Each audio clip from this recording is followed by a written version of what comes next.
다윗의 인기는 절정에 달했습니다. 특별히 여자들에게 인기가 많았습니다. 오죽하면 여자들이 뭐라고 한 줄 아세요? 사울이 변전해서 사울은 천천히요, 다윗은 만만이라.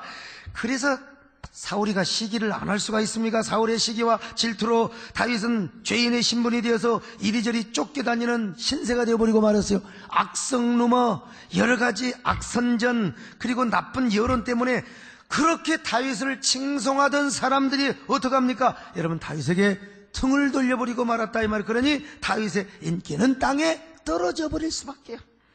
더더구나 다윗의 지지기반 세력이었던 다윗의 고향 사람들마저도 그를 외면해버리고 말았습니다. 고향 사람들뿐만 아니라 부모님, 친척까지도 자기를 돌보지 못하고 버릴 수밖에 없었어요. 살기 위해서. 그래서 다윗은 내 부모도 나를 버렸다고 토로하지 않습니까? 시편 27편 10절 상반절 시작. 내 부모는 나를 버렸으나, 나를 버렸다는 것입니다. 그러니 다윗의 고통은 여러분 절정에 달해 있어요. 그래서 그날도 다윗은 이리저리 쫓겨다니다가 사울을 피하여 저 유다 광야에 있는 아둘람이라고 하는 동굴 속에 들어가서 숨어 있었습니다. 그는 인생의 가장 어두운 시련과 역경을 맞이하고 있습니다. 그러나 그는 그런 시련과 역경 속에서도 참으로 긍정적인 삶을 살았습니다. 절대로 우울해하거나 절망하지를 않았습니다. 아무리 자신이 처한 상황이 어둡고 비통할지라도 그는 여러분 긍정적으로 살았습니다. 절대로 하나님을 의지하고 자신의 앞길의 모든 소망을 하나님께 두었습니다. 여러분도 어떤 경우에도 포기하지 마시기를 바랍니다. 여러분의 희망을 하나님께 두시기를 바랍니다. 심지어는 내 부모까지도 나를 버린다 할지라도 하나님은 나를 반드시 지켜주시고 영접하시고 내 앞길을 선한 길로 인도할 것이라고 믿었어요. 그래서 그는 이렇게 고백합니다. 내 부모는 나를 버렸지만은 여호와 하나님은 나를 영접해 주신다. 나를 버리지 않고 나를 끝까지 붙잡아 주신다.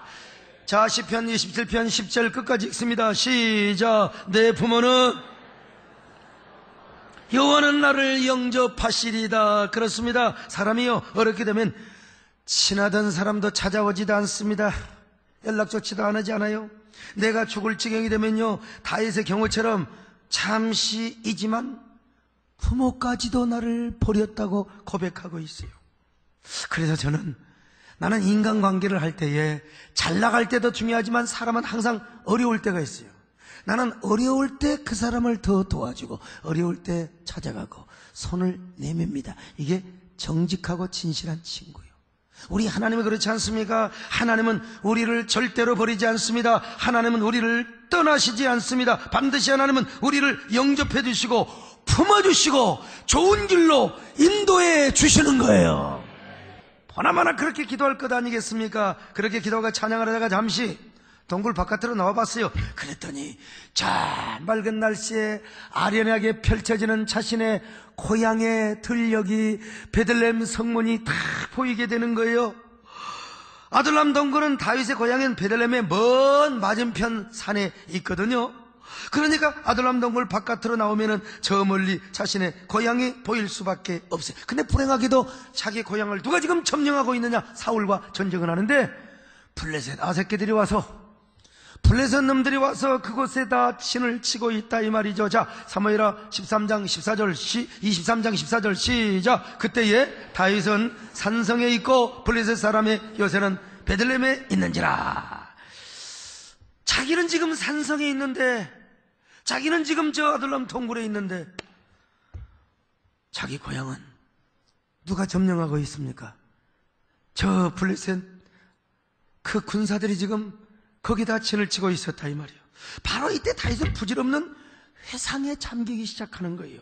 어린 시절의 추억과 낭만이 문득 머릿속을 스쳐가고 있었습니다. 잊을 수 없는 목동 시절의 아름다운 추억들, 곧 목장에서 곰과 사자를 때려잡고 아버지 양들을 지키던 때가 주마등처럼 스쳐가고 있어요.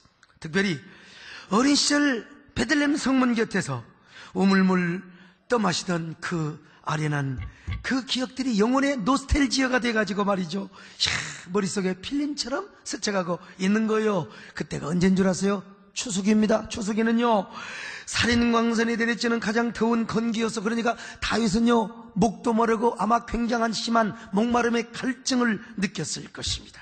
바로 그때 다윗은 어린 시절에 떠마셨던 베들레헴 성문 곁에 있었던 시원한 우물물이 생각이 났습니다. 그래서 더도 말고 덜도 말고 베들레헴의 우물물 한 바가지만 떠먹고 싶은 마음이 생긴 것입니다. 여러분, 왜 그때 베들레헴 우물물이 먹고 싶은, 이거는 그야말로 사치스러운 감상에 불과한 것이죠. 그러나 고향을 바라보니까 그럴 수밖에 없는 거예요. 저도 가끔씩 도심 속에 갇혀 살다 보면 어린 시절 고향의 우물물이 생각이 날 때가 많습니다.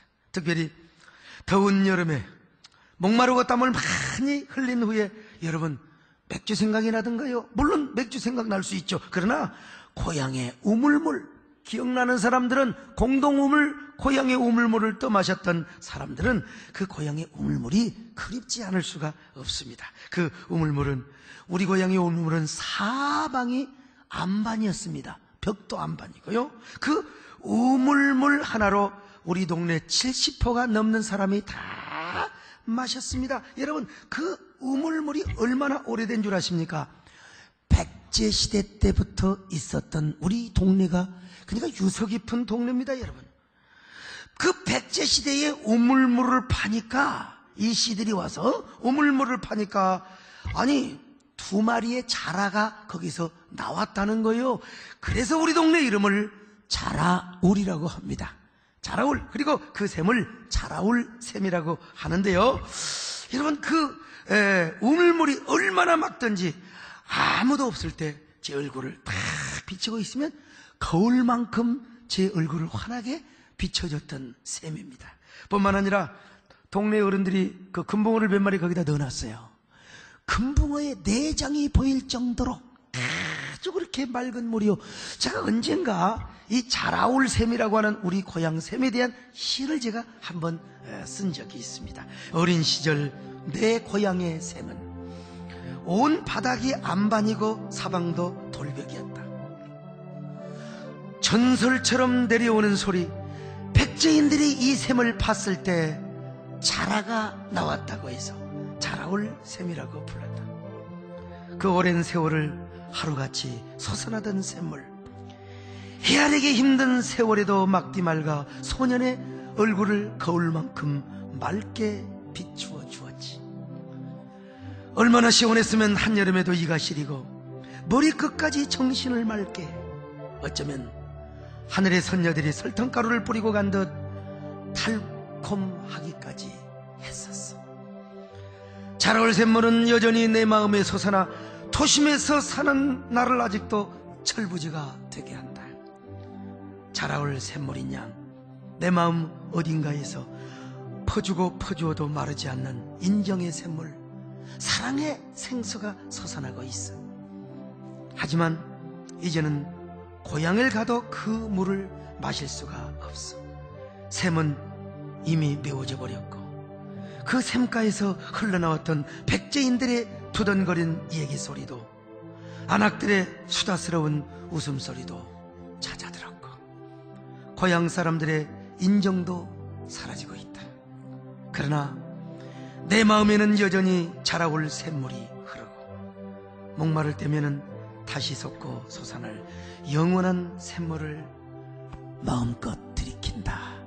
예수 그리스도의 생수를 내가 들이킨다는 거예요. 알랑가 모르겠어. 아무튼요, 저는 어릴 적부터요, 그런 유서 깊은 안반의 물을 마셔서 제 마음이 이렇게 깨끗하고 마음이 이렇게 참 청결하게 자라왔습니다. 그래서 저는 지금도 유별나게 청정계곡에 그 청정심산의 계곡을 제가 유달리 좋아합니다. 차를 타고 가다가도 청정계곡물을 보면은 차를 딱 멈춰요.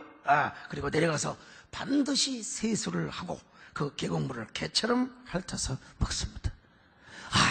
그거 우리 정권사님 보면 그 물 더러워, 뱀이 알 까놓고 갔다네, 살충제가 있다네, 무슨 균이 있다네. 텔레비에 보니까 난 그런 거 상관할 거 없어요. 옛날에 다 그 물 먹고 살았습니다. 특별히 진짜 오염되지 않는 깊은 계곡의 안반에서 솟아나는 환한 샘물을 마시고 나면 나는 어느새 천상의 시인이 되고 그리고 신선이 되는 듯한 느낌을 받습니다. 그래서 옛날에 한 번은 설악산에 가면 그 옥녀탕이 있습니다. 한길에 올라가기 전에 왼쪽에 있거든요. 죽여줍니다, 여러분. 옥녀탕의 물이 얼마나 맑은지 아세요? 그때가 아마 20여 년 전인 것 같은데 그 옥녀탕을 보노라니 그 맑은 물이 막 저를 부르는 거요. 그 속에서 옥녀가 목사님 들어와도 된다고. 아무도 보는 사람이 없다고. 그래서 그냥 들어가 버렸어요. 톰방 들어가 버렸어요. 여러분, 야, 그때의 시원함과 상큼함을 뭐라고. 나 그때만 해도 30대니까 그냥. 그리고 나서 제가 마음이 좀 꺼름직해서 맞은편에 있는 관리사무소를 찾아가서 제가 자진 신고를 했습니다. 그랬더니요, 저를 똘레똘레 보더니 세상에 자기가 직원으로 있으면서 자진 신고를 한 사람은 처음입니다, 선생님. 처음입니다. 내가 본 적이 없으니까 내가 하여간 잘 건강 조심하고 가시라고 내가 그런 얘기를 들었습니다. 그 이후로는 제가 한 번도 들어가 본 적은 없었습니다만은 이러한 저는요, 맑은 물을 좋아하는 저는 한 번은 제가 저 평양에 어디죠? 금강산에 상팔당을 가가지고 너무 아름답잖아요. 근데 거기는 못 들어갔어요. 왜냐면 북한 사람이 지킬 뿐만 아니라 우리 남쪽 사람, 대한민국 사람의 자존심을 지켜야 될 것 아니겠습니까? 어쨌든 간에 이러한 저는 다윗의 마음이 충분히 이해가 됩니다. 다윗이 아둘람 동굴에서 베들레헴을 바라보면 여러분, 어찌 고향 생각이 안 나고 베들레헴의 우물물이 떠오르지 않겠습니까? 그래서 더도 말고 덜도 말고 베들레헴 우물물을 한 바가지만 떠먹고 싶었던 것입니다. 그런 다윗은 이렇게 무심코 충을거렸습니다. 자, 23장 15절입니다. 시작. 다윗이 선하여 이르되 베들레헴 성문 곁 우물물을 누가 내게 마시게 할까? 이거 여러분 경솔한 소원이었습니다. 사치스러운 감상에 젖어 있었던 그런 상태라고 할 수 있겠죠. 아니, 아무리 먹고 싶다 하더라도 부하들 본데서 부하들 들으라고 그런 얘기를 하면은 부하들이 어떻게 되겠습니까? 지금 고향에는요, 자신의 고향에는 블레셋의 군병들이 진을 치고 있습니다. 그러니 그 많은 블레셋 군사들의 진을 뚫고 어떻게 여러분 물을 떠올 수가 있겠습니까? 그러나 다윗은 베들레헴의 우물물을 꼭 마시고 싶었습니다. 왜 그랬을까요? 사람에게는 어린 시절의 기억과 추억이 정말로 중요하기 때문에 그렇습니다. 다윗은 어릴 때부터 베들레헴의 우물물을 마시며 자랐습니다. 다윗뿐만 아니라 모든 인간은 10달 동안 어머니 뱃속에서 물속에서 살다가 나왔어요. 그래서 사람들은요, 고향의 우물물이나 깨끗한 생수를 보면은 이게요, 그런 물을 좋아하게 되어 있는 겁니다. 어린애들도 물속에 집어넣으면 너무 좋아서 난린 거예요. 바로 이러한 본성을 알고 계셨던 예수님께서도 성령을 통하여 주시는 기쁨을 생수를 마시는 것으로 비유해서 말씀하셨지 않습니까? 누구든지 목마르거든 내게로 와서 마시라. 그 배에서 생수의 강이 흘러나리라. 자, 요한복음 7장 37절 38절입니다. 시작. 누구든지 목마르거든 내게로 와서 마시라. 그 배에서 생수의 강이 흘러나오리라, 이런 말씀하셨어요. 아마 그런 의미에서 다윗의 삶의 이기와 역경의 절정 속에서 다윗도 말이죠, 자기도 모르게 고향의 우물물을 아마 생각했던 것 같습니다. 아니, 무의식적으로 그는 베들레헴의 우물물이 복음의 생수로 일치가 되었던 것입니다. 그래서 다윗은 순간요, 본능적으로 외친 거예요. 자신이 갑자기 베들레헴의 우물물을 마시고 싶다고. 누가 그 우물물을 떠다가 줄 것인가? 자기도 모르게 고백을 해버리고 말았습니다, 여러분. 그러니까 지금 다윗의 내면은 막다른 골목에서 깊은 향수의 갈망이 생긴 것입니다. 전쟁터에서 싸우던 군사들이 죽을 위기에 처할 때 여러분, 누구를 부르는 줄 아십니까? 어머니를 부른다는 거예요. 엄마, 어머니 미안하지만 여보를 부르지 않습니다. 자식들의 이름도 부르지 않는데요, 어머니를 부른다는 거예요. 오늘 우리 이주택 장로님이 김신조 씨에게 강의를 들었는데 전부 여러분 청와대 습격했지 않습니까? 옛날에 왕년에. 근데 전부 다 총 맞아 다 사살되어 죽어요. 근데 죽을 때 수령님 만세, 무슨 장군님 만세 안 하고요, 전부 죽을 때 어머니를 부르더래요. 어머니를 부르는 게 아니고 오마니 하고 부르더래요. 오마니 오마니 오마니 오마니 부르다. 사람은 그렇습니다. 누구나 생에 대한 욕망이 가득할수록 어머니의 품과 생명의 진원인 어머니의 자궁을 그리워한다는 거예요. 회귀 본능이 있습니다. 그러니까 다윗의 인생 역시 인생의 막다른 골목에서 향수의 욕망과 더불어서 고향의 우물물이 생각이 난 거예요. 아마 그러면서 뭐 했을까요? 어머니를 불렀을 것입니다, 여러분. 어머니의 품이 다윗도 그리워졌을 것입니다. 그 이면에는 하나님을 향한 그 강렬한 영적인 갈망과 거룩한 욕망도 아마 느껴졌을 것입니다. 고향을 넘고 어머니를 넘어 그 영혼의 깊은 내면에서 하나님을 향한 목마름과 갈망을 이렇게 표현하고 있어요. 다시 말하면 그는 하나님 자신으로 목말라 하는 내면의 절기와 욕망이 자기도 모르게 베들레헴의 우물물을 먹고 싶다고 표현을 했단 말입니다. 그래서 그는 이렇게 절규를 했던 거예요. 누가 나에게 저 베들레헴의 우물물을 마시게 할 것인가? 내가 어디를 근거로 해서 이런 논리적 상상을 펼치느냐? 나중에 새 용사가 베들레헴에 가서 그 수많은 적들을 뚫고 우물물을 떠옵니다. 삼국지에 보면은 여러분 조자룡이가 말이죠, 막 수십만의 군대를 돌파해서 유선이라는 그 유비 아들을 막 이 품에다가 쌓고 오지 않습니까? 그러니까 얼마나 싸움을 잘하든지 막 조조가 그 모습을 보고, 이야, 진짜 유비는 복도 많아? 그리고 왜 내게는 저런 창졸이 없단 말인가? 여러분, 사실 그거 뭐 수천 명의 에워싸도 잡을 거 아니겠어요? 근데 그 길을 비켜가도록 조조가 아마 봐줬다는 얘기도 있습니다만, 아무튼 이 조자룡이처럼 가서 베들레헴의 수많은 군사들을 제치고 뚫고 물을 떠왔어요. 그때 다윗은 그 물을 마시지 않습니다. 그리고 그 우물물을 하나님께 드리지 않습니까? 자, 23장 16절 같이 봅니다. 시작. 새 용사가 블레셋 사람의 진영을 돌파하고 지나가서 베들레헴 성문 곁 우물물을 길어가지고 다윗에게로 왔으나 다윗이 마시기를 기뻐하지 아니하고 그 물을 여호와께 부어 드렸다고 했습니다. 야, 참 여러분, 다윗이가 이 물을 바라보는 순간 그냥 눈물이 월칵 솟아버렸어요. 이런 걸 보면요, 이 어떤 사람은, 야, 이 심리학자들은 아이고 이거 뭐 다윗이가 변덕쟁이가 아니야?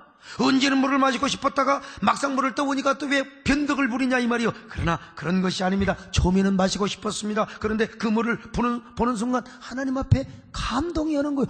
여러분 그러잖아요. 돈 생길 때 야, 집 산다, 차 산다. 그런데 하나님이 감동이 와요. 하나님이 감동이 온 겁니다, 여러분. 그래서 그 물을 하나님께 희생의 전제로 부어드렸습니다. 주님, 저는 이 물을 마실 자격이 없습니다. 그러니 이 물을 주님 앞에 드리겠습니다. 그랬어요. 왜 그랬을까요? 그 물 속에는 부하들의 피가 있어요. 생명이 있어요.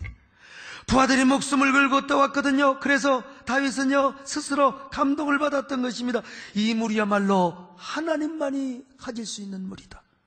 이 물이야말로 하나님께만 드려야 될 거룩하고 성별된 물이라고 해서, 그래서 다윗은 하나님께 드렸어요. 한마디로 다윗은 고향을 향한 향수의 본능을 하나님께로 향하게 되었던 것이란 말입니다. 아니, 향수의 본능과 그토록 마시고 싶었던 고향의 우물물을 하나님의 감동으로 하나님께 드리게 되었단 말이죠. 얼마나 멋진 이야기입니까? 얼마나 거룩한 반전의 이야기냔 말이죠. 오늘 우리도 그래야 됩니다. 고향에 대한 향수를 하나님께로 승화시킬 수 있어야 됩니다. 우리에게도 두 개의 고향이 있어요. 하나는 육신의 고향, 또 하나는 저 하늘 너머에 있는 영원한 고향입니다.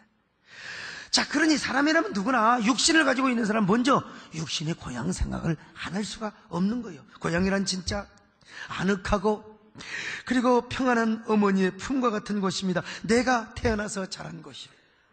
아직도 나의 숨결과 삶의 흔적이 남아있는 것입니다. 아직도 반달 아래 드리워진 나의 그림자와 발자취가 있는 것이 고향입니다.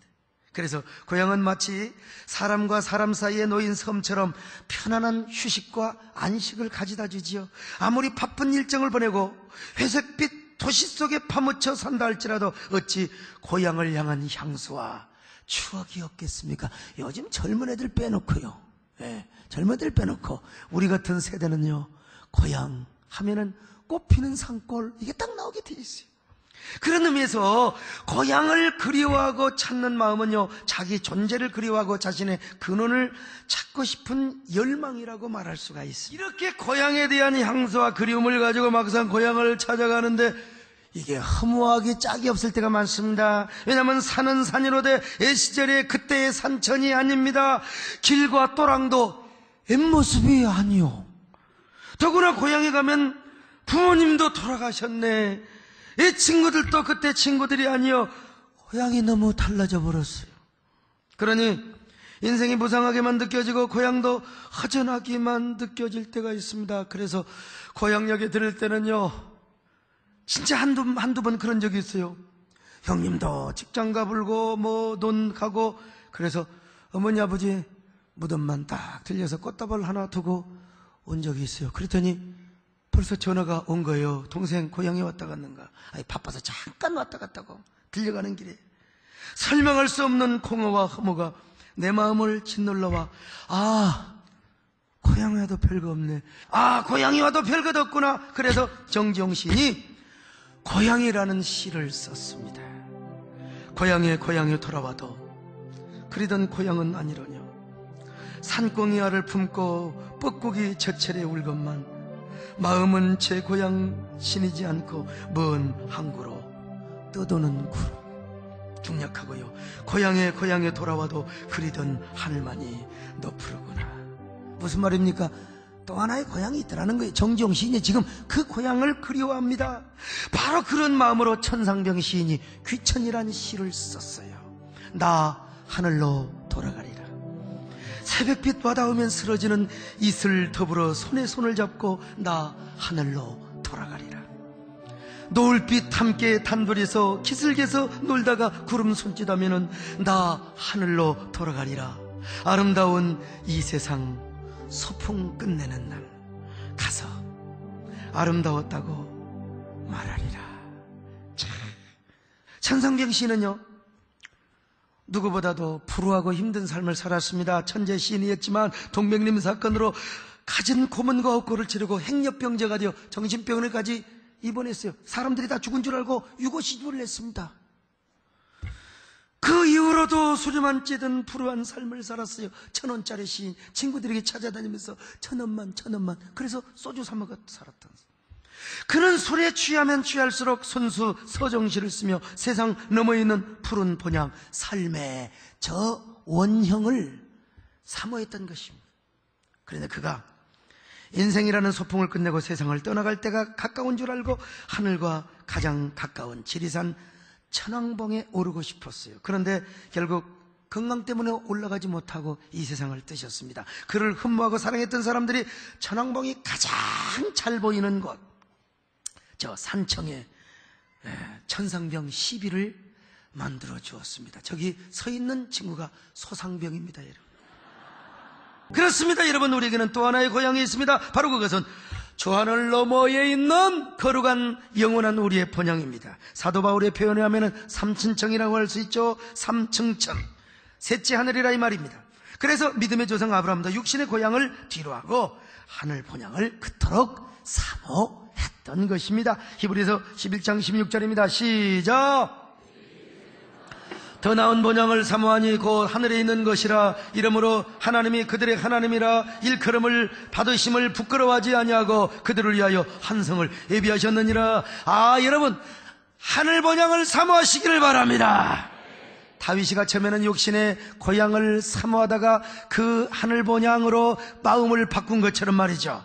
그 향수의 본능을 하나님께 향했던 것처럼 오늘 여러분, 우리도 구정이 되면 고향 생각하죠. 그러나 그 고향 생각, 그 고향을, 우리에게 또 다른 하늘이 있다, 또 다른 하늘의 고향이 있다, 여러분의 마음을 하늘 고향으로 전환시키시길 바랍니다. 그런 사람은요, 자, 고향 가기 전에 예배부터 드리고 가는 사람입니다. 그렇지 않는 사람은 주일이고 나발이고 소용없어. 그냥 먼저 어제 그제 다 가버렸어. 물론 고향 교회를 방문한 사람은 이해가 됩니다. 그리고 분명히 그 고향 이 선교헌금 이 봉투 딱 가지고 이제 헌금하는 사람 내가 또 모르겠어. 그렇지도 않는 사람은 아니라는 거요.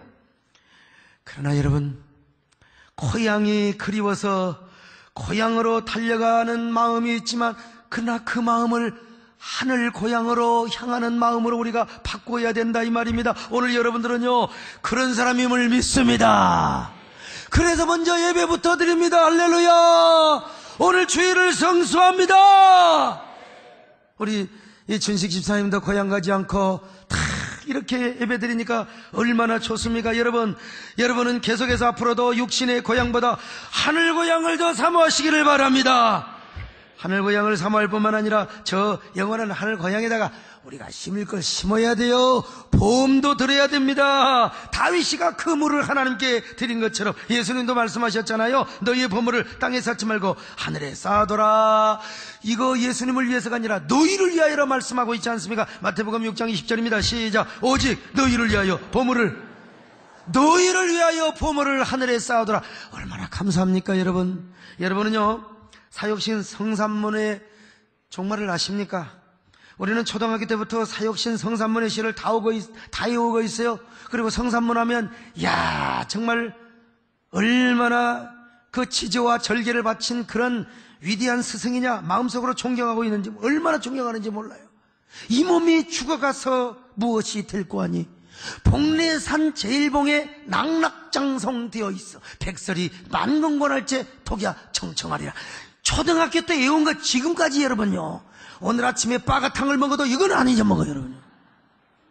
내가 한자라도 틀렸으면 이제 영상이 틀린 거지 말이죠.